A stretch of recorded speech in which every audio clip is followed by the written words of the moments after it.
بسم الله الرحمن الرحيم الرحمن علم القرآن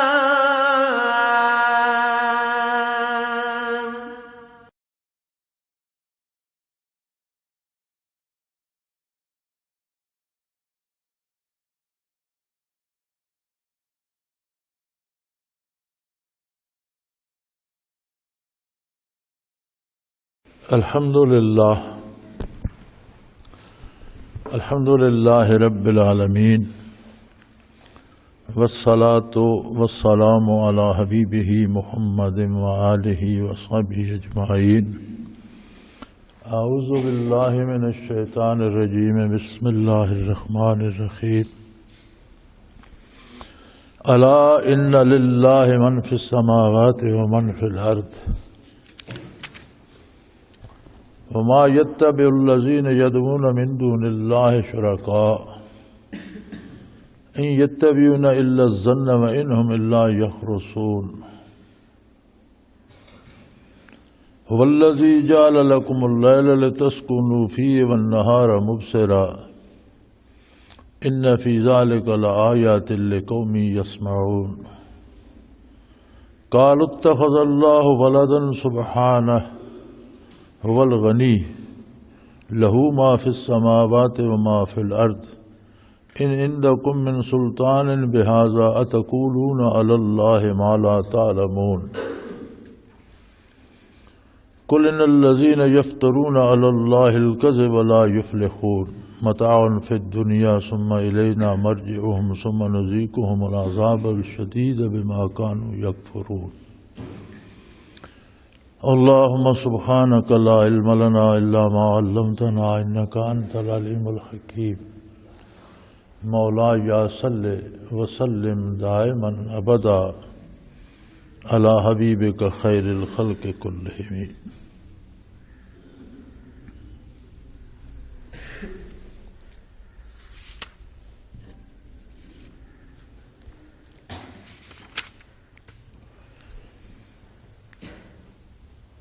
الا ان للہ من فی السماوات ومن فی الارض. ارشاد باری تعالی ہے کہ یہ بات یاد رکھ لو، یقینی طور پر سمجھ لو کہ زمینوں میں ہے کوئی یا آسمانوں میں، سب اللہ کی مخلوق ہے. اللہ واحد ہے، لا شریک ہے، کوئی اس کا شریک، کوئی اس جیسا دوسرا نہیں ہے. وہ احد ہے. اور جو کوئی آسمانوں میں ہے یا زمین میں ہے، سب اس کی مخلوق ہے. اور مخلوق کبھی خالق کی برابری نہیں کر سکتی، کسی صفت میں اس کی شریک نہیں ہو سکتی. مخلوق مخلوق ہے، عدم سے وجود میں آئی، معدوم ہو سکتی ہے. خالق خالق ہے، اس نے مخلوق کو عدم سے وجود بخشا. پھر مخلوق ہر لحظہ ہر آن خالق کی عطا کی محتاج ہے. ایک ایک سل جو ہے وجود کا، اس کی پرورش اور تربیت اللہ کریم فرما رہے ہیں. وما يتبع الذين يدعون من دون الله شركاء إن يتبعون إلا الظن وإنهم إلا يخرصون.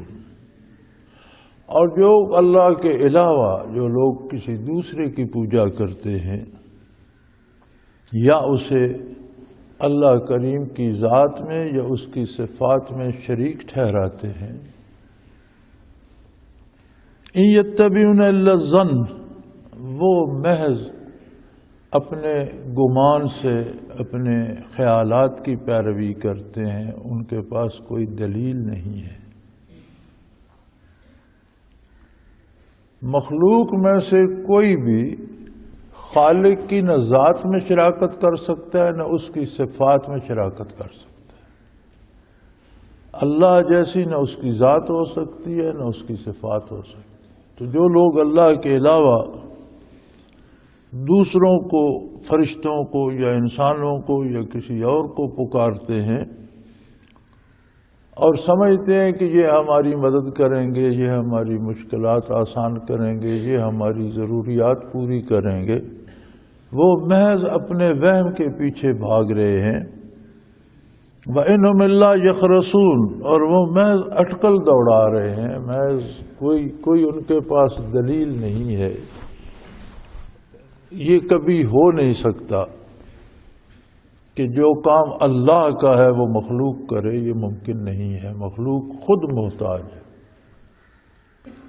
جنہیں یہ لوگ پکارتے ہیں بتوں کو یا دیوی دیوتاؤں کو، یہ پہلی بات تو یہ ہے کہ اکثر وہ چیزیں ہیں جن کا وجود ہی نہیں، انہوں نے اپنی اٹکل سے وجود فرض کر لیے ہیں، حقیقت میں ان کا کوئی وجود ہی نہیں۔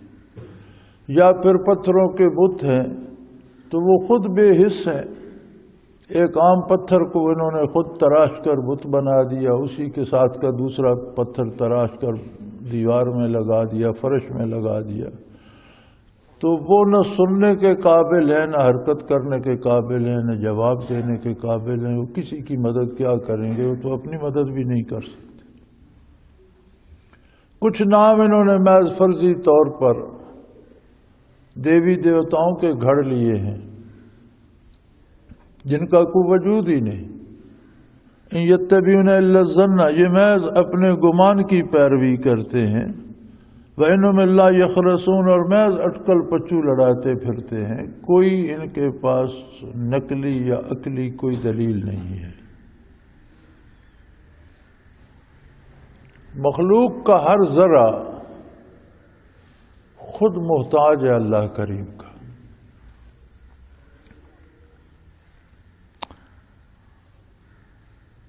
ایک بڑی عجیب بات جو مسلمانوں میں بھی رواج پا گئی ہے، کفار کی دیکھا دیکھی، وہ جی اللہ کے نیک بندوں کو تو پکارا جانا چاہیے۔ اللہ کے کس نیک بندے نے یہ درس دیا ہے کہ مجھے پکارو؟ کس ولی اللہ نے یہ دعوت دی ہے؟ اور اگر کسی نے دی ہے تو ولی اللہ نہیں ہوگا، وہ خود گمراہ ہوگا۔ اہل اللہ کی تصانیف موجود ہیں، ان کے ارشادات موجود ہیں۔ ہر ولی اللہ نے توحید باری کی اتنی تاکید کی ہے کہ آدمی لرز جاتا ہے۔ اور ولایت الہی کا تو کمال یہی ہے کہ ہر ولی کو معرفت الہی، اللہ کی عظمت کی اپنی حیثیت کے مطابق پہچان نصیب ہوتی ہے۔ اور جو لوگ اللہ کو پہچانتے ہیں، اس کی معرفت انہیں نصیب ہے، بھلا وہ کسی دوسرے کو یہ مشورہ دیں گے کہ تم اللہ کو چھوڑ کر مجھے پکارو یا کسی دوسرے کو پکارو؟ فرمایا یہ ممکن نہیں ہے۔ اگر کوئی ایسا کہتا ہے تو ولی اللہ نہیں، گمراہ ہے، اور جو لوگ اس کی بات مانتے ہیں وہ بھی گمراہ ہیں۔ دعا اللہ سے کی جا سکتی ہے، اور اللہ کریم ہر وقت ہر ایک کی سن رہا ہے۔ ہاں، آپ اللہ کے نیک بندوں کے اتباع کریں، ان کے ساتھ تعلق قائم کریں، ان کے وسیلے سے دعا مانگیں کہ یا اللہ میں تو گناہگار ہوں، مجھے اپنے محبوب نبی کریم صلی اللہ علیہ وسلم کے صدقے معاف فرما دے، مجھے اہل اللہ کے صدقے معاف فرما دے۔ تو آپ ان کا واسطہ وسیلہ تو دے سکتے ہیں، لیکن خود انہی سے مانگنے کی کوئی گنجائش نہیں ہے۔ فرمایا وہ ذات ہے، والذی جعل لکم اللیل لتسکنوا فیہ والنہار مبصرا، اللہ کی واحد ذات وہ ذات ہے جس نے تمہارے لیے رات بنا دی کہ تم اس میں آرام کرتے ہو۔ یعنی مخلوق کا یہ حال ہے کہ اگر مسلسل دن رہتا تو بھی یہ زندہ نہ رہ پاتی، اور مسلسل رات رہتی تو بھی یہ زندہ نہ رہ پاتی۔ دن کو کام کرتی ہے تو اسے رات کے آرام کی بھی ضرورت ہوتی ہے، تھک چور ہو کر گر جاتی ہے، اس کے اعضاء کام چھوڑ دیتے ہیں، اس کی آنکھیں بند ہونے لگ جاتی ہیں، اس کا سر چکرانے لگ جاتا ہے، اس کے جسم کی طاقت ختم ہو جاتی ہے، سو کر اٹھتا ہے تو پھر اسے کچھ بالیدگی کچھ نصیب ہوتی ہے، قوت۔ تو جو خود اپنے وجود کو قائم نہیں رکھ سکتی، جو ذات اپنے آپ کو نہیں سنبھال سکتی، وہ دوسروں کے کام کیا آئے گی؟ تو وہ قادر مطلق ہے جس نے تمہارے لیے رات بنائی کہ تم اس میں آرام کر سکو، والنہار مبصرا، اور دن کو روشن بنا دیا کہ دن کو تم اپنے امور نپٹا سکو، اپنا کام کاج کر سکو۔ ان فی ذلک لآیات لقوم یسمعون، جو لوگ توجہ سے سنتے ہیں یا سننے کی استطاعت رکھتے ہیں، ان کے لیے تو اسی رات دن میں بہت بڑی دلیل ہے کہ اللہ کریم ہی سب کچھ کرتے ہیں، اللہ واحد ہیں، لا شریک ہیں، اپنی ساری مخلوق کو وہی پالتے ہیں۔ مخلوق تو خود اپنے وجود میں محتاج ہے، تو دوسرے کو کیا پالے گی، دوسرے کا کیا کرے گی؟ لیکن اس کے لیے ان فی ذلک لآیات لقوم یسمعون، جو لوگ قوت سماعت رکھتے ہیں، تو قوت سماعت تو ہر ایک بندے کو عطا فرمائی گئی ہے، ہر جانور، ہر ذی جان کو عطا فرمائی گئی ہے، تو پھر یہ پابندی کیوں کہ کچھ قوت سماعت رکھتے ہیں کچھ نہیں رکھتے؟ اس کا مطلب ہے کہ کچھ نہیں بھی رکھتے۔ تو سماعت سے مراد محض آواز سننا نہیں ہے، سماعت سے مراد یہ ہے کہ جو حق کو سننے کی اہلیت رکھتے ہیں اور سمجھتے بھی ہیں، چونکہ ہر برائی، ہر گناہ انسان کے شعور، اس کی سمجھ، اس کی سماعت کو متاثر کرتا ہے، اور گناہوں کی ظلمت سماعت کو ختم کر دیتی ہے۔ آواز تو سنتا رہتا ہے لیکن اسے حق کی سمجھ نہیں آتی، حق سنائی نہیں دیتا، اور جب سمجھ ہی نہیں آتی، سنائی نہیں دیتا، تو اسے قبول کب کرے گا، عمل کیا کرے گا؟ تو فرمایا جن لوگوں کے جرائم اتنے نہیں بڑھ گئے کہ ان کے دل سیاہ ہو گئے ہوں اور قوت سماعت ہی مجروح ہو گئی ہو، ان کے لیے تو صرف رات اور دن کو دیکھ لینے میں اور اسی میں غور کر لینے میں عظمت الہی کی بہت بڑی دلیل ہے۔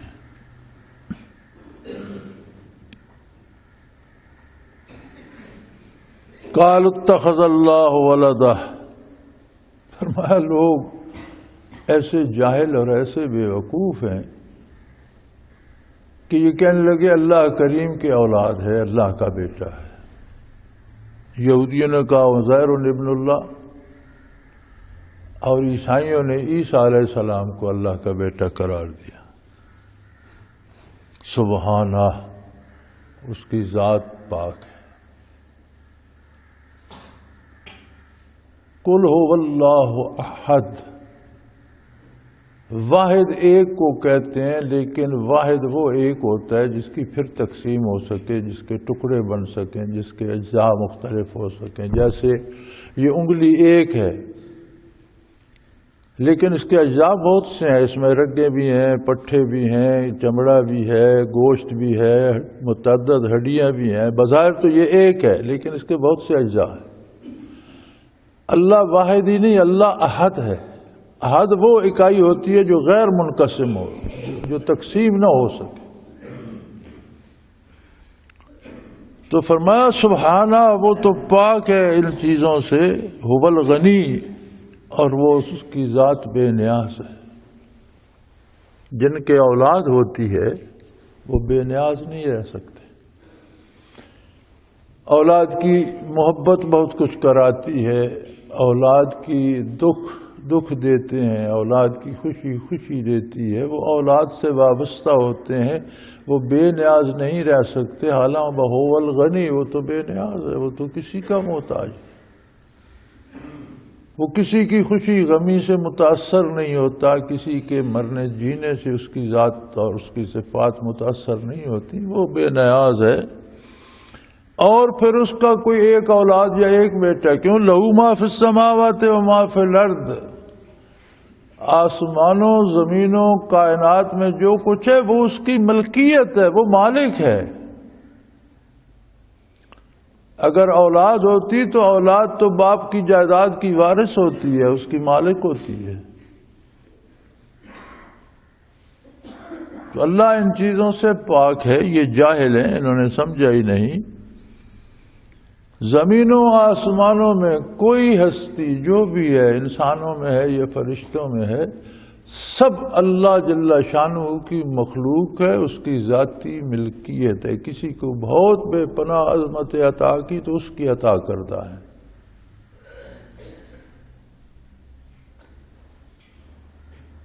ان عندکم من سلطان بہذا، فرمائے ان سے پوچھئے، یہ جو کہتے ہیں اللہ کے بیٹا ہے، تو ان سے پوچھئے اس پر تمہارے پاس کوئی دلیل ہے؟ کسی آسمانی کتاب نے یہ بات بتائی، کسی اللہ کے نبی یا رسول نے یہ بات بتائی، کوئی نقلی دلیل تمہارے پاس ہے؟ یا عقلاً بھی، عقلاً ویسے محال ہے، عقل کا تو یہاں رد ہو گیا کہ زمینوں آسمانوں میں جو کوئی بھی ہے اور جو کچھ بھی ہے سب اللہ کی مخلوق ہے۔ اور تم اگر ایسا کہتے ہو تو تمہارے پاس کیا دلیل ہے؟ اتقولون علی اللہ ما لا تعلمون، یا اللہ پر ایسی باتیں کہتے ہو جن کی تم کو خود بھی خبر نہیں۔ میں قیاس اور اٹکل پچو لڑا کر اللہ کریم پر ایسی باتیں کہتے ہو جن کی خبر خود تم کو بھی نہیں۔ قل ان الذین یفترون علی اللہ الکذب لا یفلحون، اور ان سے فرما دیجئے کہ جو بھی اللہ کریم پر جھوٹ بولتے ہیں اور افترا کرتے ہیں، لا یفلحون، وہ کبھی کامیاب نہیں ہوں، کبھی فلاح نہیں پائیں گے، ان کے دونوں عالم تباہ ہو جاتے ہیں، وہ دنیا میں بھی تڑپتے اور سسکتے رہتے ہیں اور آخرت میں بھی ان کا حال بہت برا ہوتا ہے، ان کی دونوں دنیا بھی اور آخرت بھی دونوں جہان تباہ ہو جاتے ہیں۔ اللہ کریم پر جھوٹ بولنا اور اللہ کریم پر تہمتیں لگانا اور اپنی عقل سے گھڑ کر اللہ کریم کے ذمہ لگانا، یہ بہت بڑا ظلم ہے اور اس کی سزا بہت شدید ہے۔ دنیا میں بھی رسوا ہوتے ہیں، ذلیل ہوتے ہیں، تباہ ہوتے ہیں، اور آخرت ان کی تباہ ہوئے گی، کبھی فلاح نہیں پا سکتے، کہیں کبھی کوئی کامیابی نصیب نہیں ہوتی۔ متاع فی الدنیا، ہو سکتا ہے دنیا میں انہیں کوئی دنیاوی نعمتیں مل جائیں، دنیاوی عہدے مل جائیں، دولت مل جائے، لیکن یہ دولت، یہ عہدے، یہ سب کچھ مل بھی جائے تو انہیں سکون نصیب نہیں ہوتا، فلاح نصیب نہیں ہوتی۔ بظاہر قیمتی لباس بھی پہنا ہوا تو اندر دوزخ بھڑک رہا ہوتا ہے، سکون سے سانس نہیں لے سکتے، رات دن مرتے جیتے ہی رہتے ہیں۔ اور پھر سب سے بڑی بات یہ ہے کہ دنیا میں کتنا رہیں گے، جتنے وسائل ہوں گے، جتنی دولت ہوگی، جتنا بڑا عہدہ ہوگا، تو اور جرم کرتے رہیں گے اور گناہ کرتے رہیں گے، کیونکہ نیکی تو انہیں نصیب نہیں، اللہ پر جھوٹ بولتے ہیں، اللہ کے ساتھ شرک کرتے ہیں، اللہ کے انبیاء کا اتباع نہیں کرتے، تو برائی اگر دنیا میں وسائل ہوں گے تو زیادہ برائیاں کریں گے، اپنے اوپر مزید بوجھ لا دیں گے۔ لہذا یہ بھی کوئی کامیابی نہیں ہے کہ بندہ زیادہ سے زیادہ گناہ کرتا جائے اور سمجھے میں بڑا کامیاب ہوں، کبھی نہیں ہو سکتا۔ پھر جرائم اندر ہی اندر بندے کو کھاتے رہتے ہیں، ان کے دل پریشان رہتے ہیں، ان کے اندر دوزخ بھڑکتا رہتا ہے۔ اور پھر چند روزہ دنیاوی زندگی ہے، ثم الینا مرجعہم، پھر انہیں واپس ہماری بارگاہ میں آنا ہے۔ حکومت بھی مل جائے تو چند روز آئے چھوڑ کر مر جائے گا، دولت بھی مل جائے تو دولت رہ جائے گی، بندہ چلا جائے گا۔ وسائل مل جائے بدکاروں کو اور اللہ کی طرف سے مہلت مل جائے تو یہ بھی ایک سزا ہے کہ وہ اور گناہ کرتے رہتے ہیں۔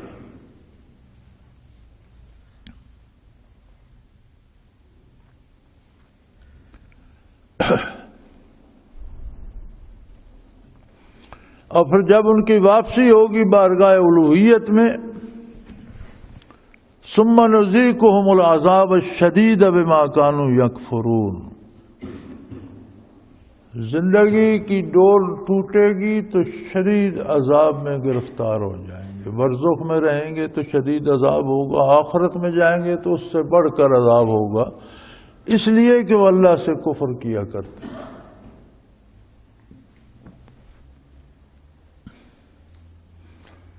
متاع فی الدنیا، دنیا میں چند روزہ اگر انہیں فرصت مل گئی ہے، اگر ان کے پاس دولت آ گئی ہے، اقتدار آ گیا تو یہ کوئی عجیب بات نہیں ہے۔ یہ بھی اللہ کی طرف سے بدکار کو دنیا کا ناجائز وسائل سے مل جانا بھی اللہ کی طرف سے سزا ہے کہ اس کے پاس گناہ کرنے کی مہلت بھی آ گئی، وسائل بھی آ گئے، مزید جرائم کرتا رہتا ہے اور مزید دوزخ میں نیچے دھنستا چلا جاتا ہے۔ تو جائیں گے کہاں؟ فرمایا ثم الینا مرجعہم، پھر انہوں نے واپس میری بارگاہ میں ہی آنا ہے۔ اور جب میرے بارگاہ میں حاضر ہوں گے نذیقہم العذاب الشدید، تو ہم انہیں بہت سخت عذاب چکھائیں گے بما كانوا یکفرون، کہ وہ کفر کیا کرتے تھے، عظمت الہی کا انکار کرتے تھے، انبیاء کا اتباع نہیں کرتے تھے، اپنی خواہشات کے مطابق، عقیدے بھی اپنی خواہشات کے مطابق بنا لیتے تھے اور اعمال بھی اپنی مرضی کے کرتے تھے۔ انہوں نے نہ عظمت باری کی پرواہ کی، نہ اللہ کے انبیاء کی تعلیمات کی پرواہ کی، جس کا نتیجہ یہ ہے کہ انہیں بہت سخت عذاب دیا جائے گا۔ وَاتْلُ عَلَيْهِمْ نَبَأَ نوح، آپ انہیں نوح علیہ السلام کا قصہ سنا دیجئے، نوح علیہ السلام کے حالات بیان فرما دیجئے۔ اذ قال لقومه یا قوم ان کان کبر علیکم مقامی وتذکیری بآیات اللہ فعلی اللہ توکلت فاجمعوا امرکم وشرکاءکم ثم لا یکن امرکم علیکم غمۃ ثم اقضوا الی ولا تنظرون۔ نوح علیہ السلام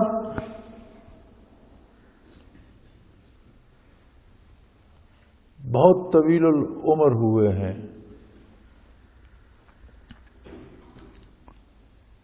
بعض روایات میں ان کی عمر مبارک 1450 سال بتائی گئی ہے، لیکن حضرت رحمۃ اللہ علیہ فرماتے تھے کہ نوح علیہ السلام 1600 سال زندہ رہے،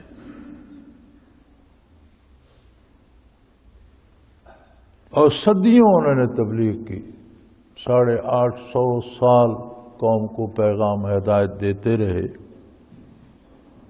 بہت محنت کی اور کتنی استقامت سے کی، پوری قوم مخالفت کرتی رہی، ایذا دیتی رہی، تکلیفیں دیتی رہی، مذاق اڑاتی رہی، لیکن وہ استقامت کے ساتھ توحید باری کی طرف بلاتے رہے۔ پھر جب 850 سال میں قوم نے قبول نہیں کیا اور ان کی تکلیفیں ایذا ان کی طرف سے بہت بڑھ گئی، تو انہوں نے قوم سے فرمایا اذ قال لقومہ یا قوم ان کان کبر علیکم مقامی وتذکیری بآیات اللہ، اے قوم، اے لوگو، اگر میرا اللہ کی آیات کے مطابق تمہیں نصیحت کرنا بہت بھاری لگتا ہے، فعلی اللہ توکلت، تو میرا بھروسہ تو اللہ پر ہی ہے۔ دولت تمہارے پاس ہے، امارت تمہارے پاس ہے، حکومت و اقتدار تمہارے پاس ہے، میں تو صرف اللہ کے احکام پہنچا رہا ہوں، اللہ کی آیات کے مطابق پہنچا رہا ہوں۔ اگر تمہیں یہ بھی ناگوار ہے، اور 850 سال مسلسل میں نے تمہیں واعظ کیا، اگر تمہیں یہ بھی گوارا نہیں، ایک تو ہے کہ تم مانتے نہیں، دوسری اب تم اس بات سے بھی چڑھنے لگے ہو کہ یہ اللہ کا نام لیتا ہی کیوں ہے، ہم اللہ کا پیغام پہنچاتے کیوں ہیں۔ اگر تمہیں یہ بھی گوارا نہیں تو میرا بھروسہ تو پھر بھی اللہ پر ہی ہے۔ فاجمعوا امرکم، تم اپنی ساری طاقت جمع کر لو، وشرکاکم، اور جنہیں اللہ کا شریک سمجھتے اور جن کی پوجا کرتے ہو ان کو بھی ساتھ ملا لو، ثم لا یکن امرکم علیکم غمہ، ثم اقضوا الی ولا تنظرون، پھر کوئی تمہیں افسوس نہ رہے کہ جناب وہ انتظام نہ کیا تھا، وہ نہیں کام نہیں کیا تھا، اور ان کو جن کو شریک بنا ان کو بھی ساتھ ملا لو، خود بھی جمع ہو جاؤ، سارے وسائل جمع کر لو، اپنی ساری طاقت جمع کر لو، ثم اقضوا الی، پھر جو میرے ساتھ کر سکتے ہو کر گزرو، جو تم سے ہو سکتا ہے وہ کر گزرو، ولا تنظرون، اور مجھے کوئی لمحہ مہلت نہ دو، میرا کوئی لحاظ نہ کرو، مجھے تمہاری کوئی رعایت نہیں چاہیے، جو تم سے ہو سکتا ہے کر لو۔ جب نوبت یہاں پہنچی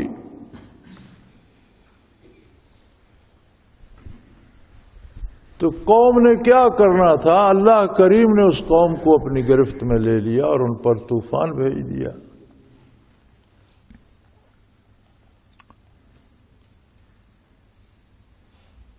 اور تباہ ہو گئے۔ تو فرمایا وَإِن تَوَلَّيْتُمْ فَمَا سَأَلْتُكُم مِّنْ أَجْرٍ، اگر تم میری بات نہیں سنتے ہو، نہیں مانتے ہو، تو میں نے تم سے کوئی معاوضہ تو نہیں مانگا۔ اگر تم بات نہیں مانتے ہو تو میرا تو کوئی نقصان نہیں کہ تم مانو گے تو مجھے کوئی شرینیاں شکرانے دو گے، یا مجھے دولت دو گے، یا میری خدمت کرو گے، میں نے تو اس کا صلہ کبھی نہیں مانگا۔ میں تو اللہ کا دین اللہ کی رضا کے لیے پہنچا رہا ہوں، میں نے تم سے کوئی اس کی اجرت نہیں مانگی۔ ان اجری الا علی اللہ، میرا اجر میرے اللہ کے پاس ہے جس نے مجھے اس کام پہ لگایا ہے، مجھے نبوت سے سرفراز فرمایا، اولو العزم رسول بنایا، مجھے تمہاری طرف مبعوث فرمایا، میں اللہ کا کام کر رہا ہوں، تم سے لینے کی کسی امید پر نہیں کر رہا ہوں۔ اور یہی اصول تمام انبیاء علیہ السلام کا رہا ہے، کسی نبی نے اپنے کام کی اجرت کبھی مخلوق سے طلب نہیں کی، اور نہ مخلوق میں وہ جرت ہے کہ وہ اتنی اجرت دے سکے۔ انبیاء اللہ کریم کا کام کرتے ہیں اور ان کی اجرت اللہ ادا فرماتا ہے، اللہ کا قرب انہیں نصیب ہوتا ہے، اللہ کی طرف سے عظمتیں جو نصیب ہوتی ہیں وہ اللہ ان کو جو کچھ عطا کرتا ہے مخلوق سے نہیں مانگتے۔ یہیں سے علماء فرماتے ہیں کہ دین کے کام پر اجرت نہیں لی جانی چاہیے، کوئی کام بھی جو دین کا آپ کرتے ہیں اس پر اجرت جائز نہیں ہے، وہ للہ فی اللہ اور فی سبیل اللہ ہونا چاہیے، تب وہ کام دین کا ہوگا۔ اگر آپ لوگوں سے اجرت لیں گے تو پھر اس میں ایک اور بھی عجیب بات ہے، جس بندے سے آپ معاوضہ لیتے ہیں اس کی پسند کی بات بھی کرتے ہیں، اس کی پسند کے خلاف بات نہیں کر سکتے۔ اگر دین کے کام پر اجرت لیں گے تو پھر اللہ کا دین نہیں بتائیں گے، جو بات لوگ سننا چاہتے ہیں، جو لوگوں کو پسند ہے وہی آپ کریں۔ اور آپ دیکھ لیجئے کہ ہمارے واعظ حضرات جو اجرت لے کر تقریریں کرتے ہیں، کبھی ہو سکتا ہے کہ جن لوگوں نے معاوضہ دیا ہے ان کے خلاف کوئی بات کریں یا ان کے کسی گناہ پر روک ٹوک کریں، بلکہ انہیں وہ سمجھاتے ہیں کہ آپ نے یہ باتیں کرنی ہیں۔ یہاں تک کہ علماء کرام نے یہ بھی فرمایا ہے کہ جو لوگ مساجد میں امامت کرتے ہیں انہیں جو تنخواہ ملتی ہے وہ نماز کی اجرت نہیں ہے، نماز ان پر بھی فرض ہے، دوسروں پر بھی فرض ہے، وہ اپنا فرض ادا کرتے ہیں۔ جو وقت ان کا پابند کیا جاتا ہے کہ وہ باقاعدہ ایک مسجد میں 5 نمازیں پڑھائیں، دوسرے کام کے لیے جا نہیں سکتے، جو وقت ان کا وہاں لگتا ہے اس وقت کی اجرت لیتے ہیں نماز کے لیے۔ کوئی بندہ درس قرآن پڑھاتا ہے، کوئی بیان کرتا ہے، کوئی تقریر کرتا ہے، اللہ کا پیغام پہنچاتا ہے، تو مخلوق اس کی اجرت نہیں دے سکتی۔ اور اگر کوئی مخلوق سے اجرت لیتا ہے تو یہ بڑی عجیب بات ہے کہ آپ جس سے اجرت لیں گے اس کی پسند کی بات کریں گے۔ اگر آپ اجرت اللہ سے لیں گے تو اللہ کی پسند کی بات کریں گے، اجرت مخلوق سے لیں گے تو جو لوگ سننا چاہتے ہیں وہ سنائیں گے، ان کی پسند کے خلاف بات کریں گے تو وہ بھلا آپ کو پیسے کیوں دیں گے؟ تو دین کے کام پر اجرت نہیں ہے۔ فرمایا ان اجری الا علی اللہ، میرا سارا اجر، میرا سارا معاوضہ اللہ عطا کرے گا مجھے۔ وَأُمِرْتُ أَنْ أَكُونَ مِنَ الْمُسْلِمِينَ، اور مجھے یہ حکم ہوا ہے کہ میں اللہ کا فرما برداروں میں سے رہوں، ہمیشہ ہمیشہ اللہ کی اطاعت کروں، اللہ کی بات کروں، اللہ کا پیغام پہنچاؤں، اور جو اللہ کریم چاہتے ہیں مخلوق سے وہ مخلوق تک پہنچاؤں۔ جس کا مجھے حکم دیا گیا میں اس سے سر منہ انحراف نہیں کر سکتا، میں اللہ کا کام کرتا ہوں۔ تم اگر بگڑتے ہو، ناراض ہوتے ہو تو کیا ہوگا؟ میری اجرت بند ہو جائے۔ میں نے تو تم سے آج تک کبھی کوئی دھیلا نہیں مانگا، تم سے کوئی اجرت طلب نہیں کی، اور آج تک تمہیں اللہ کا پیغام پہنچاتا رہا۔ اگر تمہارا یہی فیصلہ ہے تو پھر تم اپنے وسائل جمع کر لو، اپنے جن کو اللہ کے سوا معبود بنائے ان کو بھی بلا لو، اپنی ساری طاقت جمع، اور جو کر سکتے ہو، جو میرا بگاڑ سکتے ہو بگاڑ لو، کوئی رعایت نہ کرو۔